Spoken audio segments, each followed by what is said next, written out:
everyone! Welcome to another vlog! At meron ako ipapakitang halaman sa inyo, kaya magbablog ako. Oh, ganun lang. Nandito yung laman.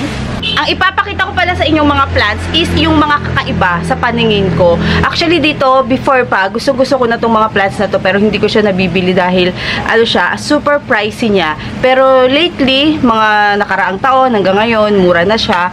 And yun yung binili ko nung mga nakaraan. Kahit hindi tayo nagbo-vlog, inaalagaan ko lang sila dito. Chine-check ko ba kung mabait sila sa akin. And ito yung dumating kanina. Ito is, matagal ko na tong hinihiling sa buhay ko. Itong plant na to. And hindi, kung tatanungin nyo ako kung sinong seller ko nito, hindi ko siya ma-recommend sa inyo guys. Kasi ano to hindi siya talaga seller. Parang nag-collector siya, tapos nagbenta. Or binibenta niya yung mga halaman niya.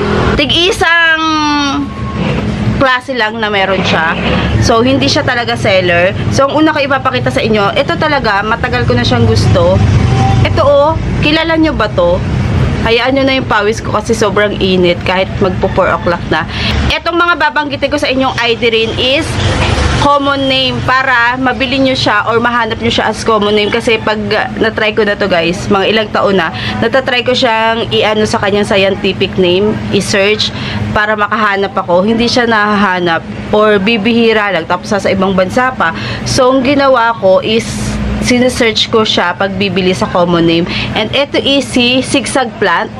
Tingnan nyo, si zigzag plant. Ang ganda nito. Nakita ko to sa isang show. Maganda siya pag, malaki or malago. Tingnan nyo, ito ay si Madagascariensis. Lalagay ko dito yung ID niya para may idea kayo kung gusto nyo or kung meron kayong mga ganitong halaman tapos di nyo alam yung ID. Yon. The best. Etong isang binili ko na to ay si Clivicola to. Clivi or Clivicola. Basta bahala na kayo. Isa siyang uri ng Euphorbia. Ewan ko ba na humaling ako sa mga Euphorbia ngayon. Wait lang ha. Tingnan nyo. Ipapalitan ko na siya ng paso. Kaya ako siya tatanggalin. Variegated tong nabili ko sa kanya. Actually, itong set na to is 1 to ko nabili sa kanya. And ito yung mas pricey. Hindi ko na-expect na mas mura kong nabili yung si zigzag plant. Yeah. Ito. Kakadating lang niya kaninang umaga. Pero hindi ko siya binlag agad kasi inaantok ako, masama pakiramdam ko. Ayan, variegated to si Euphorbia. Para siyang small size ng penis cactus. Kung may alam kayong or kung may idea kayo sa mga penis cactus, ganito siya Kamuka lang ha, kamuka. Kasi yung ganun ko, nandun sa taas. Andito dyan. Hindi ko na makukuha. Ang layo tinatamad akong tumayo. Etong isang ipapakita ko sa inyo, wait lang ha. Lalagyan ko lang siya ng toppings. Kasi wala tong dressing Nagkameron na ako nito. Pinamigay ko nung pandemic era. Tapos siya, grafted ko nabili. Ayoko nung grafted. Gusto ko nung rooted siya na ganito. Tingnan nyo si chocolate. Chocolate, pero hindi talaga to yung isa pang gusto ko guys. Yung basta ilalagay ko dyan yung itsura niya. Baka merong nagbebenta sa inyo ng mura nun. Pero ito yung isang naunang love na love ko. Hindi siya chocolate ngayon kasi nandun lang siya. Maulan, diba? So, yung mga gustong-gusto kong mga plants dito, nakakaiba. Hindi ko siya pinapaulanan. Pero nagbo-blooming siya. May ipapakita ko sa inyong nagbo-blooming dito sa tabi ko. And nagkakaroon na siya ng mga bagong tumutubo. Hindi ko lang alam kung mapapansin nyo siya.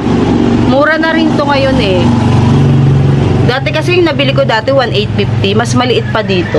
Ang bagal nitong tumubo. At eto yung isa sa nakita ko sa wishlist plant ko. Meron kasi ako sa phone ko ng mga wishlist plant, naka-isang album yun and nakita ko to. So naghanap ulit ako ng mga nakaraan. Kailan ba? Basta matagal-tagal ko na tong nabili. Meron akong nabili. Tingnan nyo. Si Platyclada, or ito yung common name niya is Euphorbia dead plant. Mukha siya talagang patay na halaman. Tingnan nyo, pero hindi siya patay. Ay, natagal yung flower. Nabulok yung flower. Nagpa-flower na siya.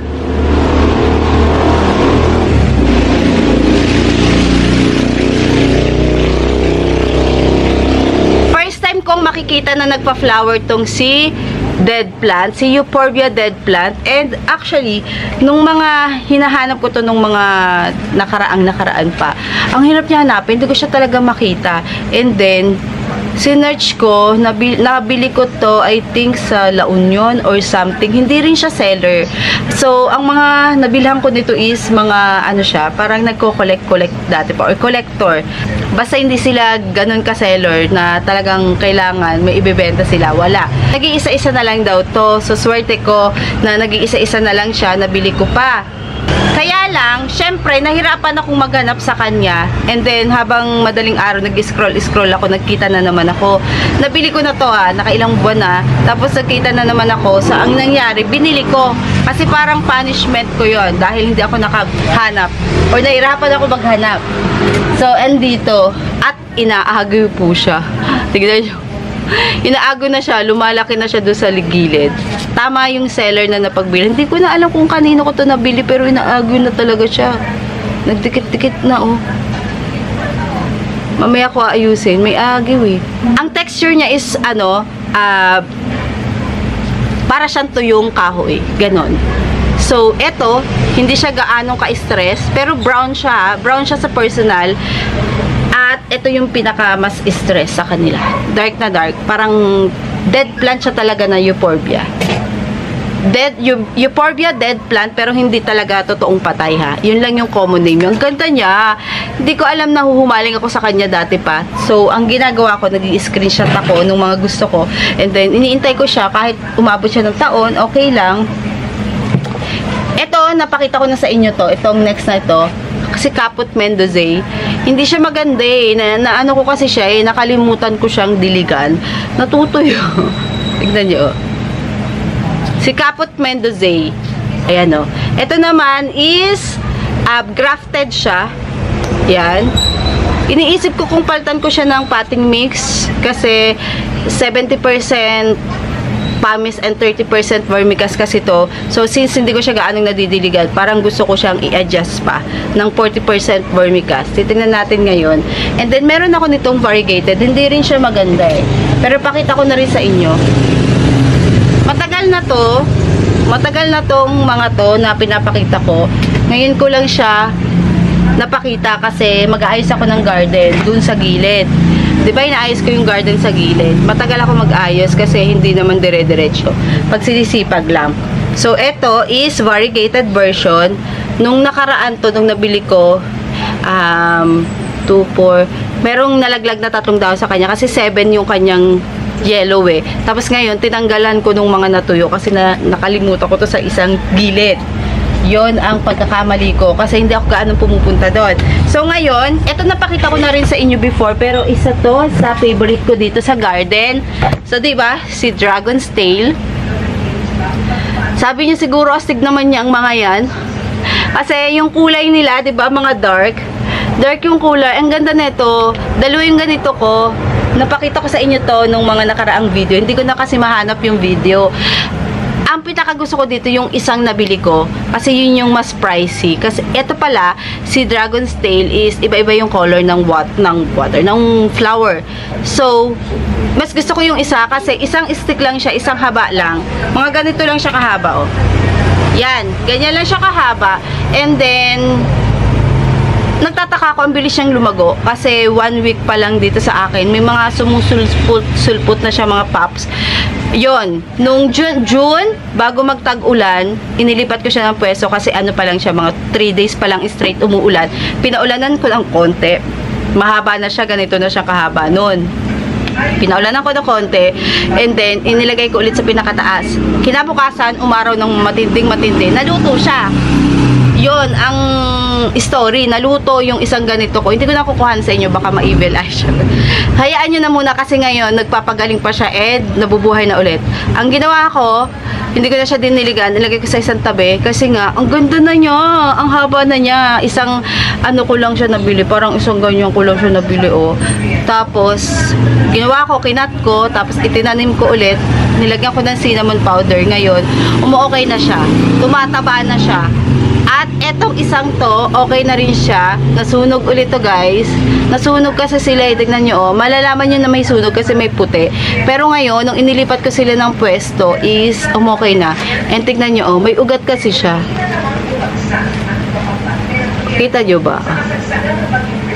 Basta may ugat yan dito. So naghahanap siya ng kakapitan, kaya inilagay ko lang siya sa ibabaw. Ang ganda nito ng lash guys, Dragon's Tail. Ito yung mga bet ko ngayon. Tapos malalaman mo siya na nagtatribe talaga kasi tingnan nyo may mga dahon-dahon siya dyan. Dati kasi nung nabili ko to wala siyang dahon-dahon. Matagal na rin yan, napakita ko na rin sa inyo yan. Ito hindi ko pa napakita sa inyo.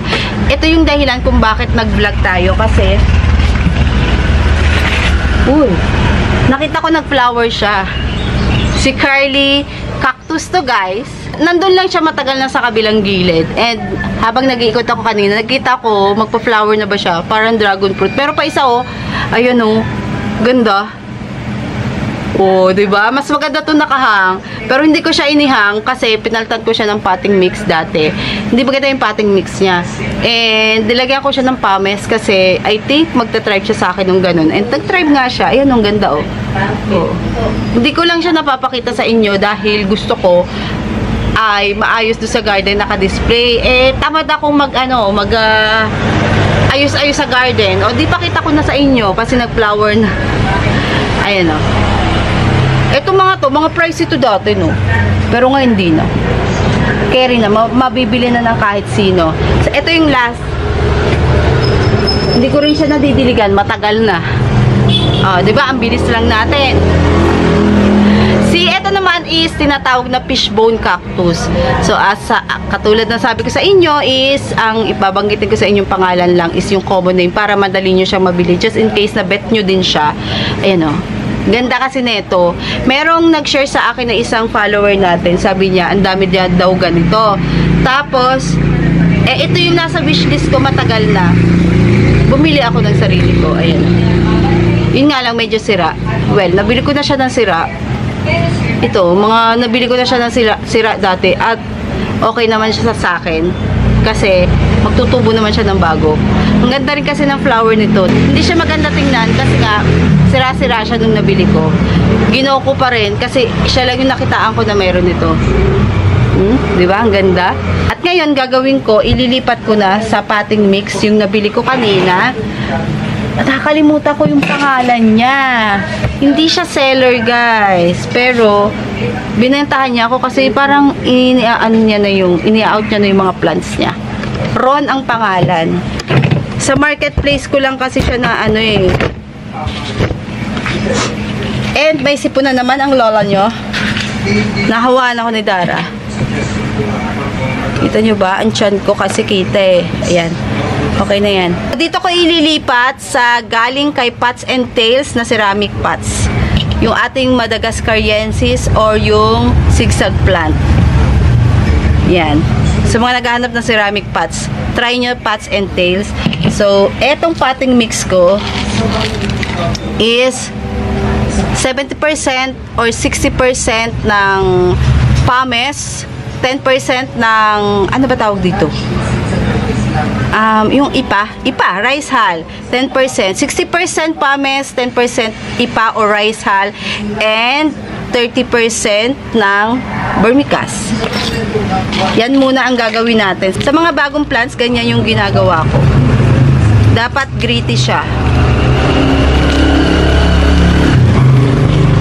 So, since ito palang ating nabili is mas bigger yung paso na gagamitin ko, perfect lang yung potting mix na gagamitin natin. Ganda Sana mabuhay kita.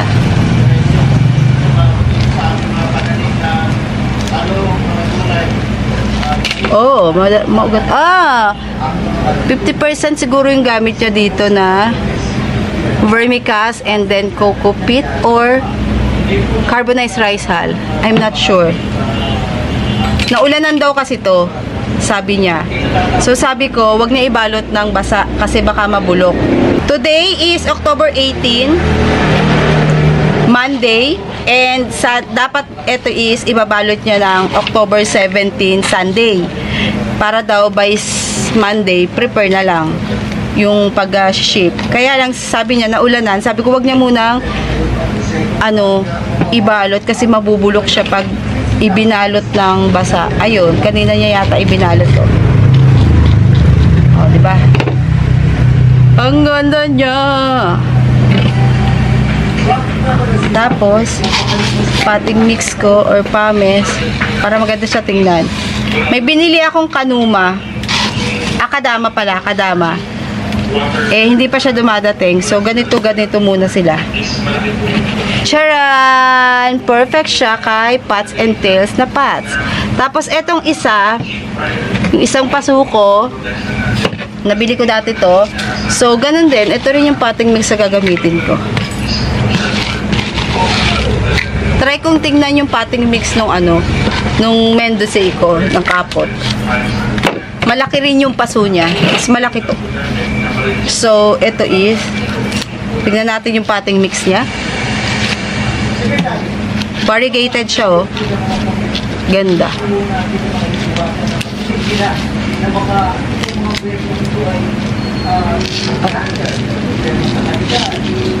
Wow! Ang ganda ng kanyang potting mix. So,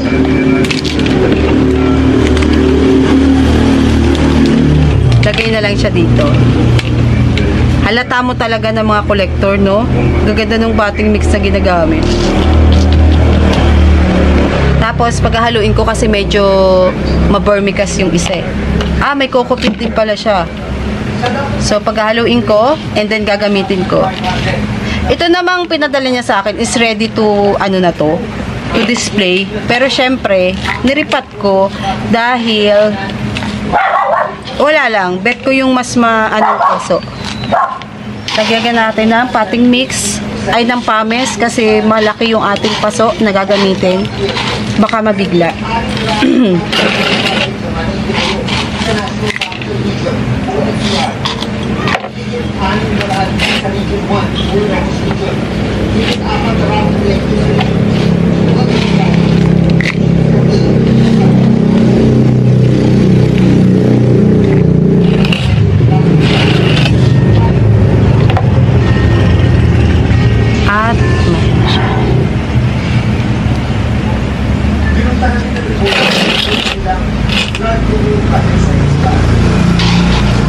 Ang dami palang euphorbia na variety, no?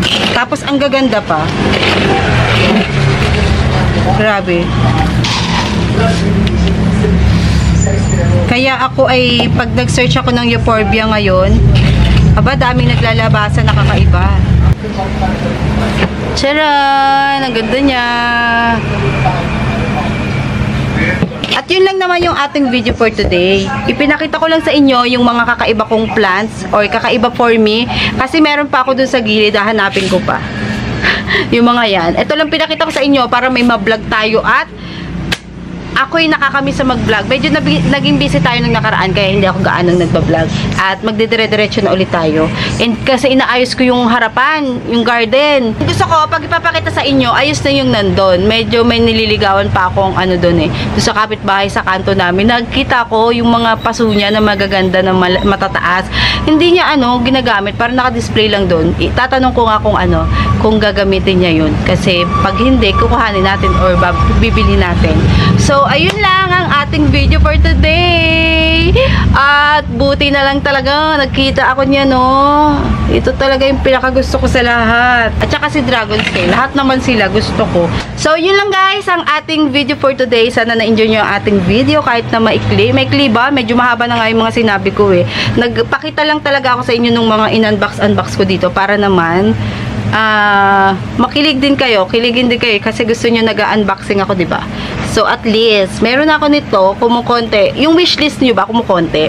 Kasi yung wishlist ko, hindi kumukonti. Nadadagdagan. Pag bumili akong dalawa, yung nagiging wishlist ko ay siguro 6, 7. Ganyan. Pero hindi ko siya binibili ng agad-agad. Dahil hinihintay ko siyang, marunong na akong magtimpi.